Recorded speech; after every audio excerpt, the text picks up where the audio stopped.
Good morning and thank you everyone. I really appreciate you taking the time today.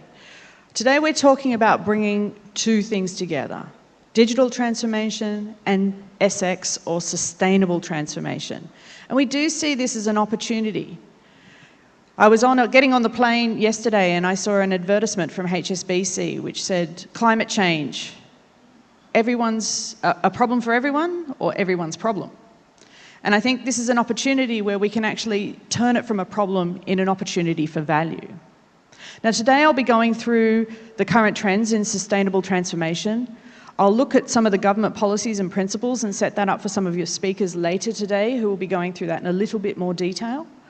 We'll be looking at the role of AI and technology in advancing sustainability, as well as looking at the challenges and opportunities in achieving sustainability goals.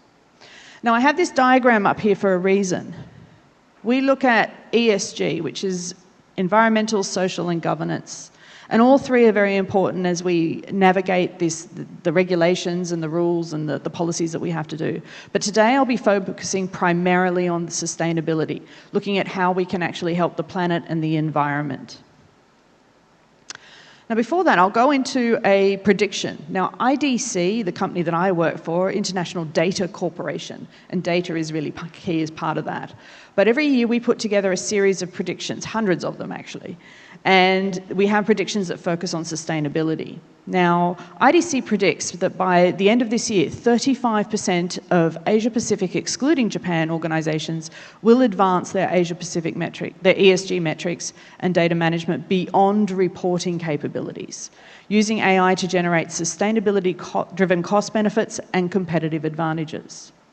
Now, most organizations are currently in the record, report, respond cycle.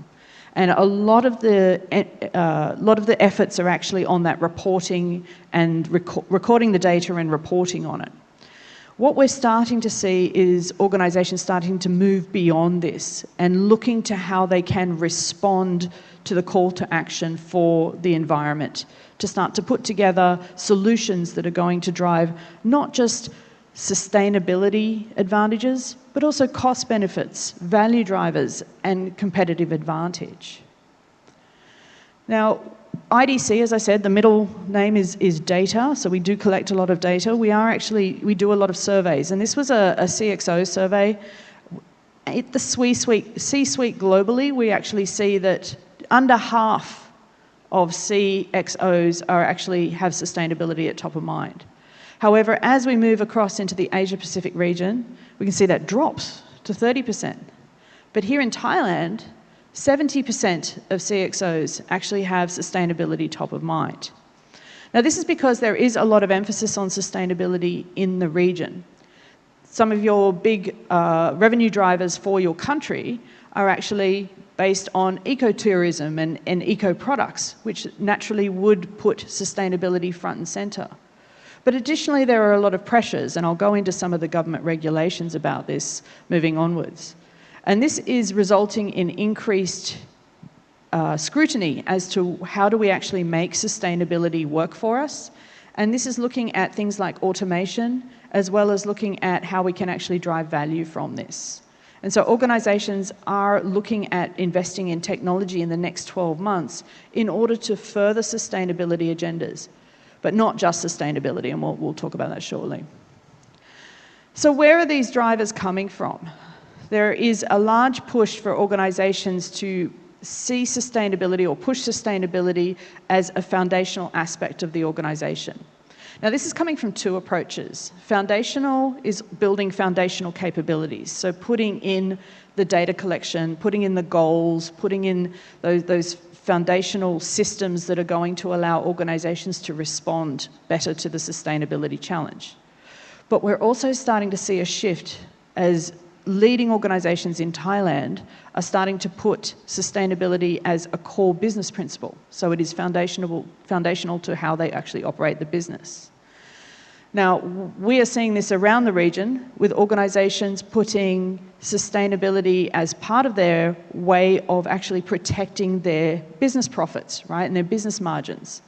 I was speaking to a pharmaceutical distributor that has a base in here, and they were saying that they actually use sustainability as a way of being a preferred partner with European counterparts, and also as a way to charge a little bit more so they can actually get higher profit margins.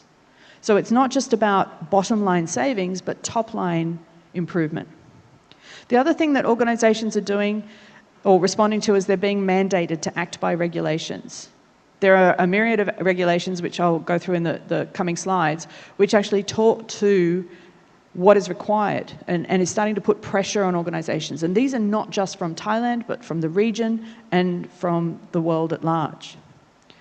Organisations are also seeing an immediate impact. I mean, we've seen a lot of flooding here in Thailand, right? We're starting to see these sort of things, these sort of events accelerate as a result of global warming. There are being, increased incidents, heat-related incidents for workers that work outside. And this is not just in Thailand, but across the region. We're starting to see greater impact from climate change that's actually resulting in supply chain disruptions. And these are all considerations that we need to think about. And that brings us to the fourth point, which is key to mitigating risk. Right? We need to make sure that we are trying to protect our businesses so that we have a sustainable business, not just sustainability from a planet perspective. And these two are very closely intertwined, or they're becoming more increasingly intertwined. And the last four are kind of all there. They're the stakeholders, right? And CEOs are actually seeing that stakeholders are a key aspect of ensuring that we have sustainability embedded in our organisation. Because it's not just about our organisation, it's about our customers demanding it. We have our financial stakeholders demanding it, be they investors or financiers, right? But we're also having employees demand it. And if we want to bring employees to our organisations, we need to show that we have sustainability policies. I have a friend whose daughter is looking for an internship, and she turned down a very lucrative internship. Much to my friend's pain, is because he now needs to continue to support her. But she turned down the internship because the company did not have a sustainability policy. All right. So if you want to attract employees, you need to think about this. Now, across the region, we've got 16 countries in AP that are actually strengthening policies in sustainability. We have a number of change leaders that are setting the pace for sustainability. But you can see here that Thailand is seen as an emerging leader. And they're doing this through a number of policies that are both carrot and stick. They both encourage, but they also penalise. Organisations are receiving incentives, financial incentives for investing in certain technologies, but also investing in ways to make sustainability more efficient through digital. But they're also being penalised if there's compliance misses. For example, you might be not putting in the correct report or not reporting in the correct standard or not aware of it. You could be actually penalised by these regulations. But there's another form of penalty that comes in, and it could be the missing out of business. As organisations in Thailand, I'm sure, don't just do business with organisations in Thailand. You do business with organisations around the world. And as we see different regulations coming into place, like the CSRD out of Europe and similar regulations, if you are not complying to this, you run the risk of not being able to compete internationally, which means loss of business. So organisations are looking to try and see sustainability as the new playbook or a new way to compete, because those that are able to adapt and are able to comply with the myriad of regulations out there are therefore leaders and therefore more competitive. So how do we do this? We look at the sustainability challenge. Now, I'm not going to go through all of these because we could be here all day. All right. I'm sure we'll have some speakers later who'll be going through some of these in more detail, but I will put them into a few broad categories. And the first one is dealing with carbonisation and climate change. There are a number of policies that are addressing this and looking at decarbonising your operations, your supply chain, and how you are working.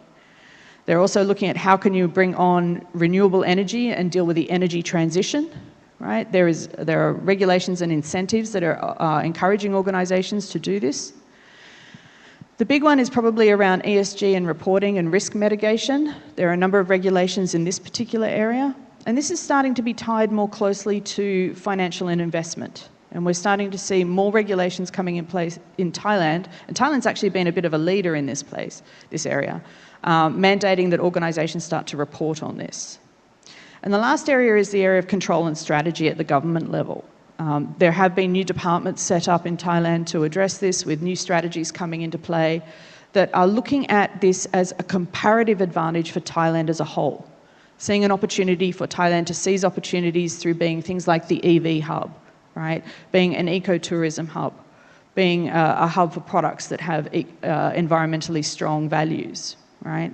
And these are all opportunities for Thailand as a whole, but this has a knock-on effect on businesses and people. Now, this diagram looks a little bit contradictory because I say sustainable transformation in ASEAN is gaining in momentum, but 67% are still in the early stages of maturity. Now, the reason that we're saying that it is gaining momentum because 2 years ago, that percentage was a lot higher, all right? So we have actually seen a large number of organisations shift into pioneers and deployers, right, with over 30% in that particular category. That was much smaller 2 years ago. All right, so we are seeing organisations starting to jump in this. Now, some of this is in response to regulations, but some of them, the opportunities and the value creation that's actually coming from sustainability is actually an impetus for this. And if they already have all these boxes ticked, if they are already complying with all these regulations, if they are already competing with sustainable values, they're ahead of the competition. And as more regulations come into force, then the competition is forced to keep up. All right? And so this is a very important differentiator. It also is resulting, these key sustainability essentials are some of the reasons why they're able to play in that space, because it does require some financial resources, being able to invest in sustainability, putting a strategy in place. They've got that strategy in place already. They've already done the baselining to work out where they are and where they need to be. They've already got the mechanisms in place, that record of data, that reporting of data. They're already in place and allowing for governance. Then we have the high quality sustainability metrics, which are tied to the organisation's KPIs. So looking at things like, how does that impact quality? How does that impact the speed of delivery? And then embedding that in operational practices. Now, organisations that are not doing this and then find themselves having to comply with regulations are going to have to keep up, catch up, and will find themselves at a disadvantage.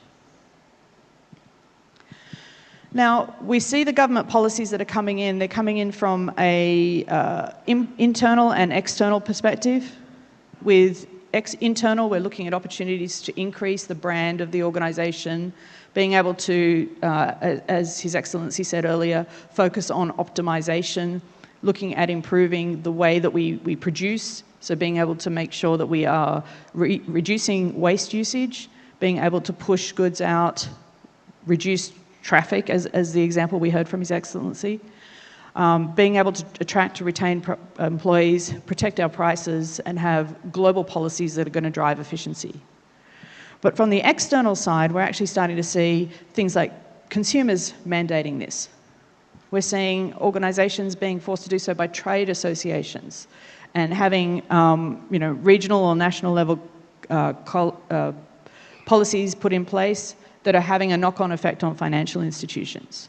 Now, from a financial perspective, one of the things that we're actually seeing is things like finance organisations actually putting this in as part of their regular risk mitigation process. So, for example, I was speaking to a food and beverage manufacturer out of Thailand, and they were told by their bank that they actually were looking at how many female representatives they had at a certain level. Are they making progress against sustainability goals? Do they have a corporate sustainability officer at the board level? And if the answer was no, that actually put a negative mark in the risk column, and it actually increased the cost of their capital and also reduced their access to funds. All right. So when you start seeing these sort of things happening place, this gets the attention of the CFO as well as the Chief Sustainability Officer and the COO and the rest. So it's really starting to have an impact across the organisation. And we expect this to increase as governments do recognise that it's not just policy and regulations that has the potential for moving the needle on sustainability, but financial markets as well. Now, looking at why is sustainability transformation too slow? All right, and the same thing that we use to say why we should do digital transformation, we can actually use to analyse why is it too slow, that people, process and technology. On the people side, it tends to go towards we have fewer people that are proficient in sustainability. We do have some old style thinking. Sustainability is just a fad. Maybe the internet is just a fad as well. Who knows? But if we follow this thinking as well, follow this thinking through, then we have a lot of people that don't necessarily believe in what is occurring, and this is actually hampering progress against sustainability goals. The internet is a fad thing was a joke. Yeah. One of the issues that we also have is expertise, right? At senior level, do we have enough people that have the expertise to be able to implement this? And this is one of the things that is actually hampering sustainability transformation. When we look at the process side of things, when we examine our processes, are our processes actually able to be optimised to achieve sustainable outcomes? And do we have the tools to do that? Being able to go into process mining. Now, I don't know, well, I know that you all will experience the experience tracks later. I encourage you to do so because it does look into things like how can you process mine for efficiency. And when you process mine for efficiency, you will be achieving sustainability targets as a natural result of that, right? And so there's an opportunity for you to actually see this in action next door. Putting up KPIs that will actually allow us to achieve that. And a lot of the time we have conflicting KPIs. And it is really important for us to get together and say, all right, I've got a sustainability target, but I also have a shipping target and I have to sell, which means that I might ship something by air, for example, right? And then there goes my sustainability target because all my emissions have been, absorbed in air fuel. So these are things that we have to think as part of the process. And then looking at the technology side, sustainable IT is one thing, being able to determine whether our IT is actually sustainable. But then, do we know what use cases to actually go for? How can we look at use cases that are going to, how can we look at technology solutions with multiple use cases that are going to increase our ROI, and one of those use cases at least is a sustainable one? Looking for case studies, and it is really important to be able to identify where are the case studies? Can I emulate something else that's been done in the industry? And again, I would encourage you to look next door for some real world examples because that is going to help you drive a business case with your leaders. Now, as I said earlier, or was said earlier, digital transformation accelerates sustainable transformation, and this has been proven. Now, the World Economic Forum put out a number that said somewhere between 1% and 4% of the world's emissions are actually generated by IT, okay? However, they also put out another number that says more than 20% of the problems can be solved by IT, all right, through things like optimization, looking at innovation in the development of new materials and new technologies that are going to allow us to solve this problem. And so organisations are actually seeing benefits as a result of this when they go into their ESG journey using IT. The first two are around looking at processing and consolidating data and being able to measure performance and impact. And that's because ESG data, whether it's the social, the sustainability side, is complex. It comes from many different sources. Whether you have IoT devices that are measuring your freezers in retail or your production assets in factories, bringing all that data in and then comparing that with qualitative data that might be quality reports, right? And then starting to look at how can you actually improve things. So using technology, particularly AI in this case, can actually allow you to improve your performance and accelerate your journey. Then being able to look at identify and mitigate risk and being able to have better visibility and transparency on processes were two other outcomes that were identified that gives the opportunity for organisations to use their data for action, right? Being able to identify that risk and then take an action from it. So being able to work out whether there is a piece of hardware, for example, that might be in your retail shop or in your factory or in your warehouse or wherever, work out whether that's going to become inefficient in the near term, being able to put in a proactive plan for maintaining that. That has two benefits. One is that you don't have unplanned downtime, so you're able to be efficient with your business, but the other is that you are not going to see excessive energy usage, right? Which will then allow you to maintain your energy or potentially even identify opportunities for replacing and reducing energy usage, which is going to have a knock-on effect in your ESG reporting, right? So these are just some examples how organisations have benefited through the use of technology. So where are they focusing? What sort of factors? Now, when we collected this data, we actually saw that organisations had a really clear focus, and you can see there's not much difference between them in these four areas. The first is Scope 3. Now, this is this is accelerated to the top because of reporting requirements out of Europe, right, largely driven. IDC did a survey a couple of years ago, and we found that in Asia, particularly ASEAN, more than 90% of organisations actually have deep relationships with organisations in Europe, which is going to have a knock-on effect on the requirements that you have to meet in order to be customers or to be suppliers. So we're starting to see Scope 3 emissions really increase as organisations are required to monitor, record data, report on that data, and comply with those regulations. We're also seeing energy management and efficiency. That is usually always at the top because that directly correlates to cost savings. You use less energy, you save money, right? IT infrastructure efficiency is another one which is a low-hanging fruit.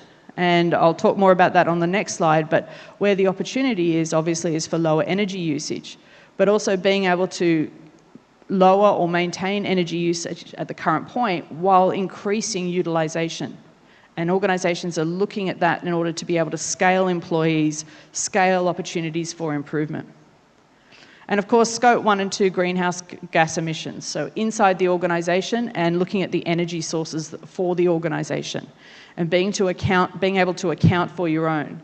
And this is obviously a priority because my Scope 1 emissions is somebody else's Scope 3 emissions, right? So I need to be able to report to my supply chain partners exactly what I'm doing.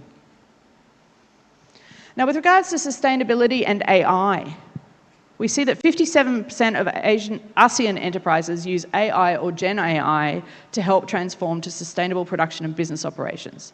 And this is in our survey in late last year. Now, a lot of this is, some organisations are using AI unknowingly, right? It is actually embedded in a lot of softwares that organisations are using, but a lot are starting to actively use it, using it for optimization. So being able to optimize routes through traffic, being able to optimize production to match transportation needs, being able to optimize the inventory that I have in my retail store in order to meet customer supply requirements, not run out of inventory, but at the same time, not put excessive energy drain on my facility, right? And in using AI, we have a couple of considerations. The first is around responsible AI. Now, using responsible AI that adheres to ESG standards is something that we need to think about. And there are three, it goes across all three. The first is the environmental. So we're looking at the energy consumption aspect. Does your IT infrastructure and what it's operating on, how much energy does it consume? Does it report on that, etc.? The second is around the social aspect. Does your AI have a social bias? Is it thinking, was it trained with certain profiles in place? Is it discriminating against any minorities? These are considerations to think about it from a social perspective. And then from a governance perspective, do you have clarity on how it's making decisions? What actually is going into this? Is it decision compelling in any one way? Is there model drift, which is a term used to describe when the decisions for AI start to move off what you intended from the baseline? So these are all considerations when we look at putting in AI. And if organisations are having to retrospectively address this, as this comes under further scrutiny. And then we have AI enabling ESG outcomes. Is your AI able to help you with that optimization, with innovation, being able to come up with new ways of putting materials together to reduce material use, being able to optimize capabilities inside and outside factories or retail stores? Are you actually able to optimize your water use in your factory, for example? These are all impacts that organizations are looking to with their AI. So exactly how are we leveraging this? Now, the top three, I think, are quite obvious. IT efficiency optimization. Now, organizations, when you have IT in organizations, it does naturally lend itself to being able to be accounted for. So, there's a lot of monitoring that goes on IT systems, and being able to extend this to energy efficiency and that sort of monitoring is actually quite a natural progression. And so this is usually the top use case that organizations go for. When we're looking at ESG and data analysis, as I said before, there is very complex data that is involved in putting together sustainability reports, or even before you get to the point where you're going to action on them and try and work out which processes are you going to adjust to make it more efficient. Where do you need to apply innovation in order to drive real benefits or value drivers for your organisation? And that becomes then the next opportunity for AI. And then sustainable or responsible production and operations. So taking that down into your business operations, whether it's retail store, whether it's government operations, whether it's looking at factories and supply chains. This is going across the entire, all industries, and when we're talking about the operations, we're talking about how do you do business and where is the opportunity to save emissions or reduce emissions or increase our ESG factors, increase our reporting and our progress against ESG factors in these areas. Now, the other areas that they roughly go into looking at waste and energy management. Increasing biodiversity is another one that we're starting to see rise here in Thailand as organisations are addressing the impact that the sustainability has on the environment. As I said earlier, the floods that we're seeing, the other natural disasters, certainly are things that we have to worry about. And protecting our biodiversity as a way to mitigate that risk is certainly something that is important.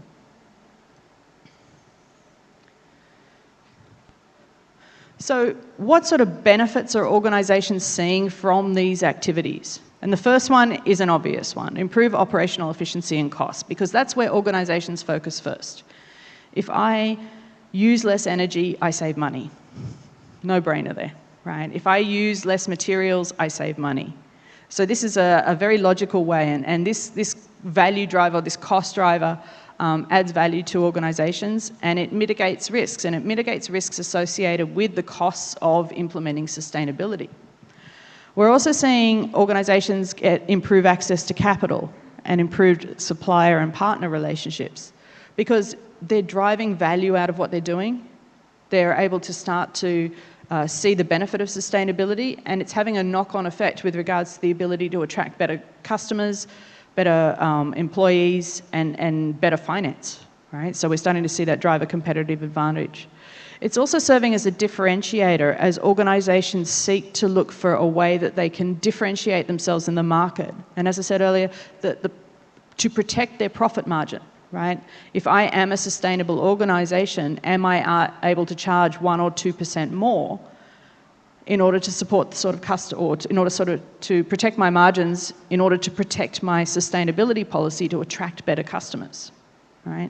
So these are, it's not an easy problem. We often call the ESG or sustainability problem a wicked problem because it has very many complex parts, but it's also something that we can see that drives value, right? And it allows us to look at, putting our brand reputation out there, being able to charge more. And that's where a lot of organisations that are currently leading are certainly seeing an opportunity. So what are my key takeaways here?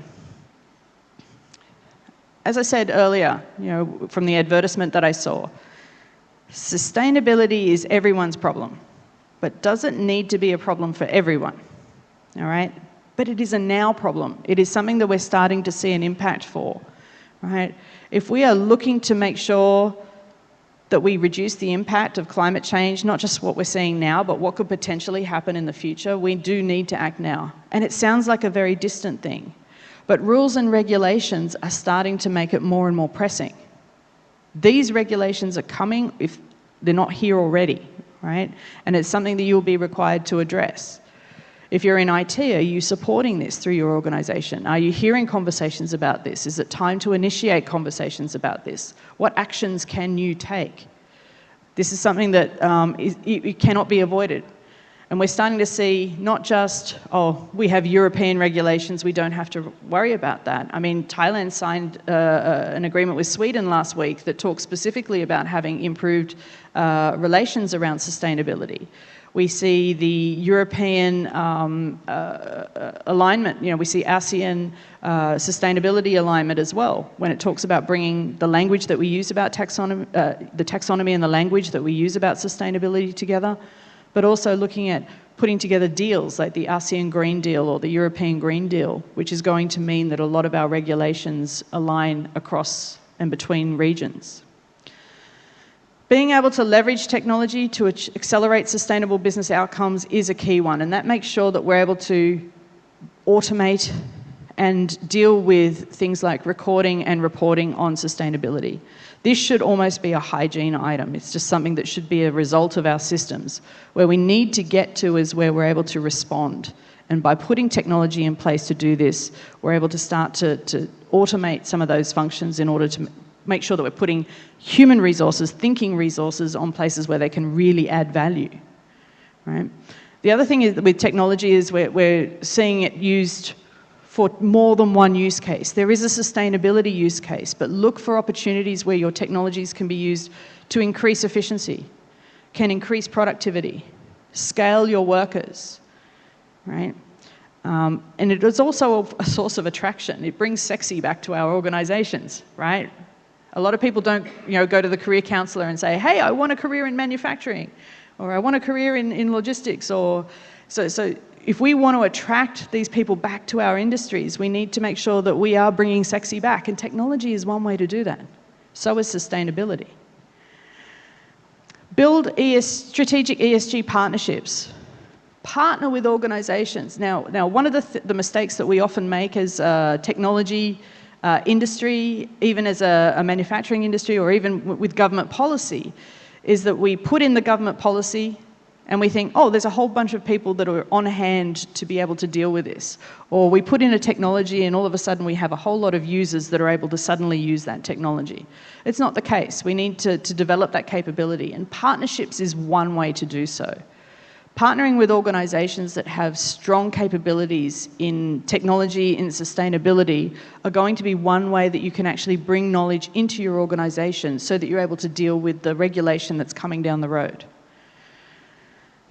And then know your vendor.